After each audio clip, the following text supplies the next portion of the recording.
Some people say family is everything. That no matter what happens, blood will always protect you. I used to believe that too. I believed it when I stayed up all night studying to make my parents proud. I believed it when I handed over my paycheck month after month, thinking I was securing love. But love doesn't drag you by your hair and leave you on the sidewalk 7 months pregnant. This is not a story about what family gave me. It's a story about what they took and what I found when I had nothing left. Hi, I'm Rebecca. I'm 28 years old, and I used to think that being smart, independent, and loyal would one day earn me the love and respect I quietly craved. I was wrong. I'm a systems engineer in a well-known tech company. It's a fast-paced life, full of back-to-back meetings, code reviews, and endless coffee. But I love it. I've always pushed myself, not just to excel, but to matter, to be seen. I also freelance on the side, writing technical blogs, doing UI consultations, even hosting weekend webinars for junior developers. Between all my income sources, I bring in around $18,000 every month. And you'd think that kind of money would buy me freedom, wouldn't you? But no. For the past several years, I've been giving $12,000 every month to my parents, Amanda and Thomas. They don't ask. They just expect it. Mortgage, utilities, groceries, little luxuries, streaming subscriptions. It's all covered. They live in a decent 2-story house in West Haven, and I used to live there too. Not out of need, but out of some twisted sense of duty. I thought maybe if I kept providing, they'd look at me the way they looked at Linda, my younger sister. Linda, she's always been the golden girl. Even when she dropped out of college. Even when she refused to work. Even when she brought shame to the family more than once.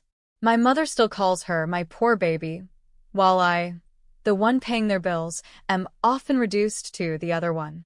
I never complained. Not out loud. Instead, I worked harder. I took double shifts, worked holidays, skipped vacations. I earned certifications they never asked about. And I paid for a roof they never thanked me for. I thought that maybe, just maybe, if I kept showing them I was worth something, they'd love me the same way they loved her. But that love never came.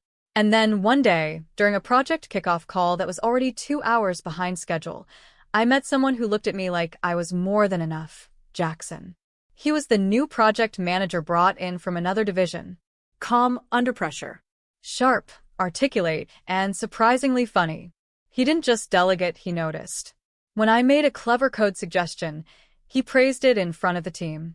When I worked late on documentation, he stayed behind to help. And when I forgot to eat, he'd slide a protein bar across the desk with a smile. Jackson saw me, not as the other daughter. Not as a money machine, but as Rebecca. Jackson and I started spending more time together, both inside and outside of work. At first, it was all project meetings and post-sprint dinners. Then it became casual lunches, weekend hikes, late-night phone calls where we didn't talk about work at all. He wasn't just kind, he was consistent. He remembered little things, how I liked my coffee, that I hated surprise calls, that I sometimes zoned out when I was stressed. For the first time in my life, I didn't feel like I was performing to be liked. I could just exist and be enough. 6 months into our relationship, he asked me to move in with him. I said yes. We rented a 1-bedroom apartment on the east side of West Haven, closer to the city. It wasn't fancy, but it felt like ours. We shopped for furniture on weekends, argued playfully over which plants wouldn't die under my care, and learned each other's weird habits. I told my parents, and as expected, they didn't care. You're moving in with a man before marriage? My mother scoffed on the phone. And you still have the audacity to send us less this month? I sent the full amount, I replied quietly. She didn't even say goodbye before hanging up. Jackson never pressured me to cut ties. But when I started skipping visits, he didn't push me to go. You don't owe anyone your peace, he once said, and I held on to those words like a lifeline. A year into our life together, he proposed. He didn't do it with candles or flash mobs, just a quiet night at home, our takeout containers between us, and a ring hidden under a napkin. I cried before I even saw it. We got married in a civil ceremony with a few close friends. Jackson offered to reach out to my parents. I told him not to bother. They hadn't even congratulated me when I told them we were engaged. Just another cold. We hope you know what you're doing. And yet, I kept sending the $12,000. It's strange how guilt clings harder than love. Our married life was peaceful. For a few months, everything felt soft, safe. We built routines, shared dreams, and even began thinking about starting a family. Then one rainy Friday, I felt different. Not sick, not tired, just different. A week later, 2 pink lines confirmed it. I was pregnant. Jackson was ecstatic. He picked me up and spun me around, nearly tripping over the coffee table. He kissed my forehead and whispered, "We're going to be great at this." And for a while, I believed it. But the happiness was short-lived. 2 weeks later, Jackson got the call. He was being sent to Canada on an urgent long-term assignment. We stayed up most of the night, going back and forth. He didn't want to leave me alone, especially now. I told him I'd be fine, but we both knew I was lying. "I don't want you to be by yourself," he said, placing his hand gently on my stomach. "Promise me you'll go stay with your parents. I'll be back before the baby's here." I hesitated. Not because I didn't want to be safe, but because I knew what home meant. Still, I agreed. For the baby. I moved out of our apartment a few days before Jackson's flight. Packing felt heavier than usual, not just because of the boxes, but because of everything I was dragging back with me. Old memories. Old wounds. The silent ache of returning to a house where I never felt truly welcome. Jackson kissed my forehead at the airport. "I'll call you the moment I land," he promised. "Please don't hesitate to tell me anything, especially if they start treating you the way they used to." I nodded, but inside I already knew. They never stopped treating me that way. When I arrived at my parents' home, Amanda opened the door with a face that looked like she was expecting a package, not her pregnant daughter. "Oh," she said flatly. "You came?" Jackson thought I shouldn't be alone. She stepped aside, didn't hug me, didn't even ask how I was feeling. My father, Thomas, gave a small nod from the sofa, barely glancing up from the news. "I'll stay in my old room," I said. Amanda crossed her arms. "Linda might be back soon. We haven't decided where she'll sleep." "But she's married," I said, confused. She didn't respond. Instead, she walked into the kitchen like the conversation didn't matter. They only allowed me to stay because I reminded them, politely of course, that I was still sending them $12,000 every month. Amanda's tone shifted then, just slightly. "Well, in that case, we'll figure something out." And so began my time back in that house. I was 2 months pregnant then. The plan was to stay for a few months, just until Jackson came back or until we found another apartment I could safely manage alone. But within 3 weeks, everything began to fall apart. Linda came back. No warning, no explanation. Just bags, perfume, and that same entitled air she always carried like a crown. Her husband was too controlling, she said. She needed space. Our parents nodded like she'd announced the weather. Then she looked at me, at my belly, and smirked. "Didn't waste any time, huh?" I didn't reply. The next morning, Linda announced she was pregnant too. I didn't believe her. Something about her tone, her eyes, it felt off. But Amanda cried tears of joy, hugged her, started planning a nursery. For her. Not for me. I had to share a room with boxes in the hallway while Linda took mine. I protested. Quietly. Amanda snapped. "You're grown. You'll be fine. Linda needs comfort right now." Every day, the tension built. Linda would nitpick how I walked, what I ate, how I breathed. If I rested too long, she'd say I was lazy. If I worked on my laptop, she'd say I was acting like I was better than everyone else. Every fight ended with Amanda taking her side. Thomas would just sit there, staring at the TV like the volume wasn't full of anger. I called Jackson often, trying to stay strong. "I miss you," I'd whisper through tears. "I miss you more," he'd say. "Just a few more months, Rebecca. Then we'll be together in our own place. Just you, me, and the baby." I held on to that promise like it was air, because every day in that house, it felt like I was suffocating a little more. By the time I entered my 7th month of pregnancy, The house felt less like shelter and more like a storm cloud I couldn't escape. My belly had grown. My feet ached. Sleep came in fragments. But what truly exhausted me was the constant battle for space, peace, and dignity. Linda's fake pregnancy became the centerpiece of every conversation. Amanda pampered her endlessly, herbal teas, special cushions, prenatal vitamins, the works. They hadn't even asked me how I was feeling. One afternoon, Linda was sprawled across the couch, loudly watching a reality show, when I walked past holding my lower back. She looked up. "You're waddling like a penguin," she said, laughing. I ignored her. "Oh, right," she added. "You think you're the only pregnant one around here." I turned to her and said calmly, "Because I actually am." Amanda overheard and stormed into the room. "What are you trying to say?" I didn't want to fight. I just wanted space. Rest. Safety. But they wouldn't let me have that. Jackson called almost every night. I try not to worry him, but I had to be honest. "They're making things worse," I told him. "I feel like I don't even matter." His voice, though halfway across the continent, wrapped around me like a shield. "I'll be home as soon as I can, Rebecca. I've already applied for early release from the assignment. Once I'm there, we'll get a new place, and this nightmare will end. I promise." I held my belly and whispered, "Did you hear that, baby? Daddy's coming." But fate didn't wait for him. It happened the next morning. I walked into the living room to find Amanda folding laundry on the coffee table, my maternity clothes tossed and wrinkled like rags.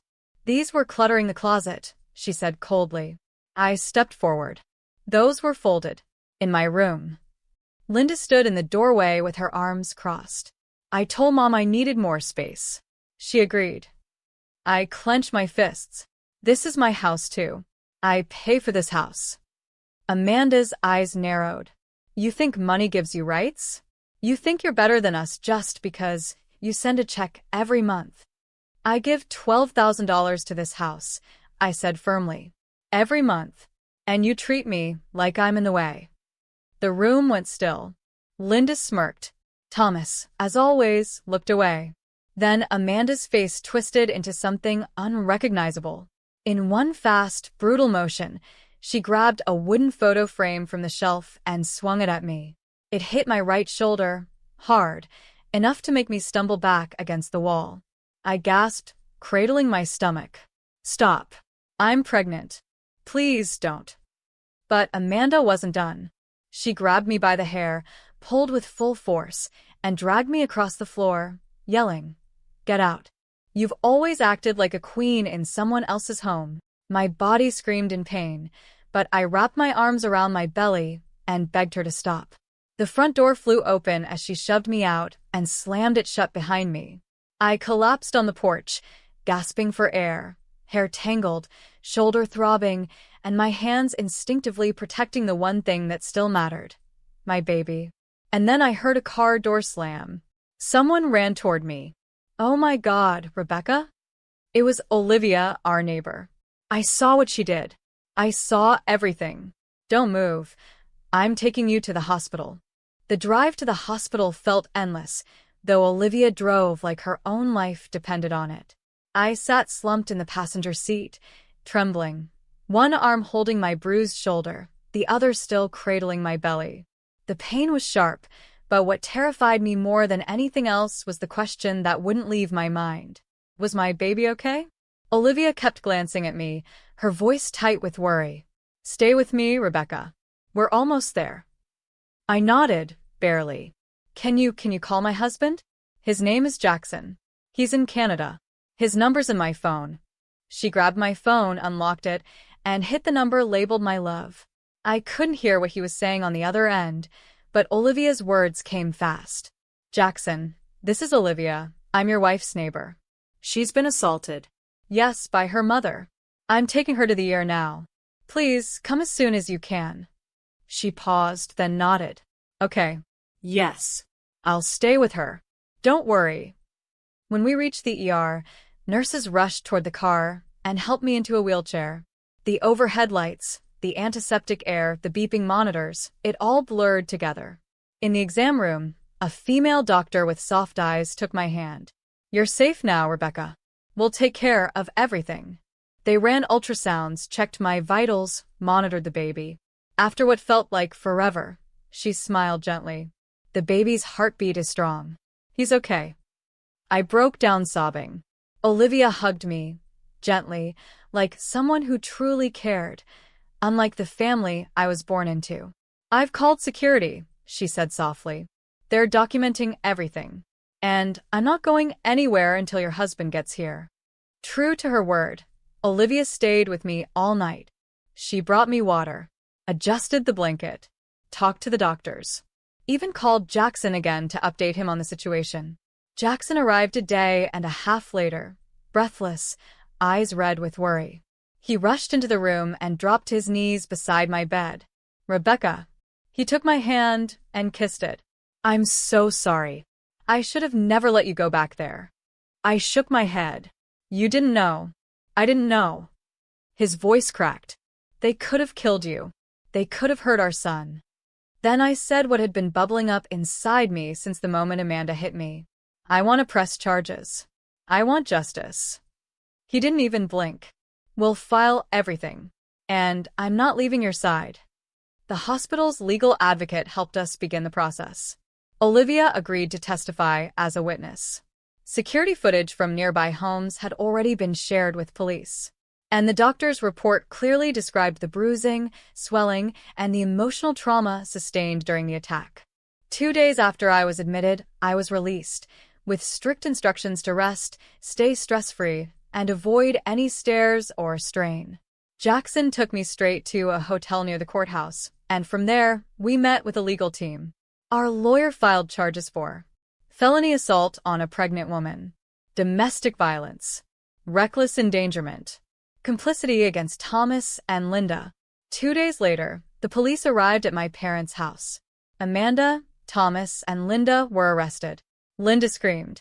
Amanda looked smug at first, until she realized we weren't bluffing. That this time, I wasn't crying and walking away. That I was fighting back. The court hearing was scheduled quickly, partially because of the severity of the assault, and partially due to the overwhelming evidence stacked against them. When we entered the courtroom, I was 8.5 months pregnant. My belly was heavy, but I walked tall, Jackson by my side and Olivia behind me, calm and steady like a guardian angel. Amanda, Thomas, and Linda were led in by officers. Amanda's jaw clenched like stone. Linda avoided my gaze. Thomas looked down, perhaps realizing too late that his silence was a betrayal all on its own. The judge didn't need much convincing. Olivia's eyewitness testimony was clear. The medical report left no doubts. The security footage captured me being dragged out of the house by my hair. And my own voice, shaking but firm on the stand, sealed their fate. I looked right at Amanda when I spoke. "I spent years giving you my money, my time, my loyalty. And all I ever wanted was to be treated like a daughter. You couldn't even do that when I was carrying your grandchild." A quiet silence settled across the room. The judge's words felt like a closing chapter in my soul. The verdict: Amanda, 5 years in state prison for felony assault and domestic violence against a pregnant woman. Linda, 2 years for false testimony and complicity. Thomas, 18 months for failure to intervene and enabling abuse, plus a financial penalty. As they were led away, Amanda screamed. Linda cried. Thomas said nothing. I didn't feel triumph. I felt release. Less than 2 weeks later, my body began to contract early one December morning. Jackson rushed me to the hospital, this time with joy, not panic. The same nurses from last time welcomed me with smiles and encouragement. The pain was sharp, but it came with hope, not fear. At 2:12 p.m., on a snowy Wednesday, I gave birth to a beautiful, healthy baby boy. We named him Leo. Jackson held him first, then gently placed him on my chest. "He looks like you," he whispered. I stared at our son, his tiny fingers wrapping around my thumb, and felt a wave of something pure and infinite. Peace. Jackson didn't take us back to my parents' house, not even close. He had already arranged for a new apartment in a safe, quiet part of town. It had a nursery filled with soft yellows and grays, a rocking chair by the window, and sunlight that spilled onto the floor each morning. Olivia visited a week later. She brought homemade muffins, tiny socks for Leo, and a hug that didn't need words. I thanked her again, from the bottom of my heart. We didn't talk about the trial or the past. We just looked forward. A few weeks later, I found a letter in the mail. No return address, but I knew the handwriting. Amanda's. I didn't open it. I didn't need to. Some chapters are better left closed. Instead, I sat by the window, Leo asleep in my arms, and began writing him a letter of my own. Dear Leo, you saved me before you were even born. You gave me strength when I had none left. I promise you this. I will love you in every way I was not. Your life will never be about paying for anyone else's approval. You are enough. You always will be. I folded the letter, kissed his forehead, and watched as the wind gently nudged the curtain beside me. Outside, the spring breeze stirred petals across the sidewalk.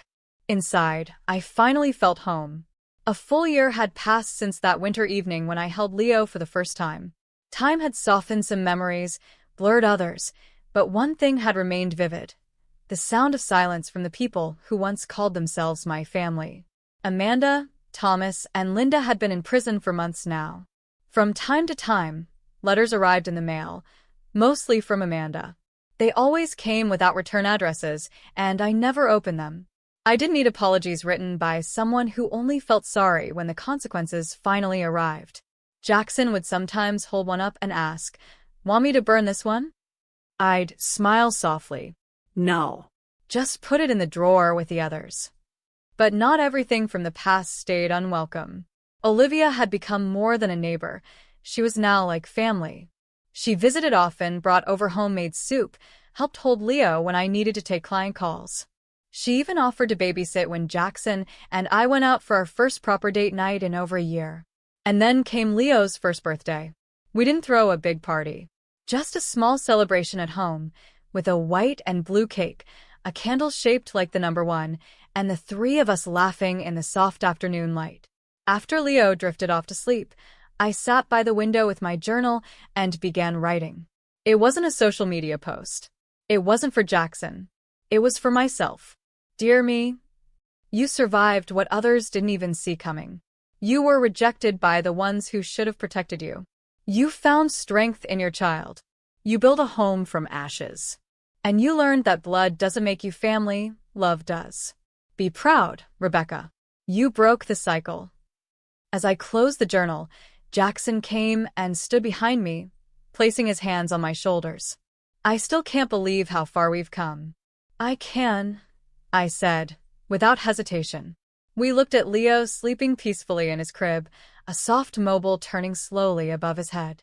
Outside, the West Haven skyline sparkled in the dusk. Inside, the past had no place. Only hope and a future I now controlled. Thank you for watching this story. If it touched your heart or made you think, don't forget to give it a like. We'd love to hear your thoughts, so leave a comment and tell us how you felt. And if you enjoy stories like this, make sure to subscribe to the channel for more powerful content every week. Your support means the world. Until next time, stay strong, stay kind, and stay true to yourself.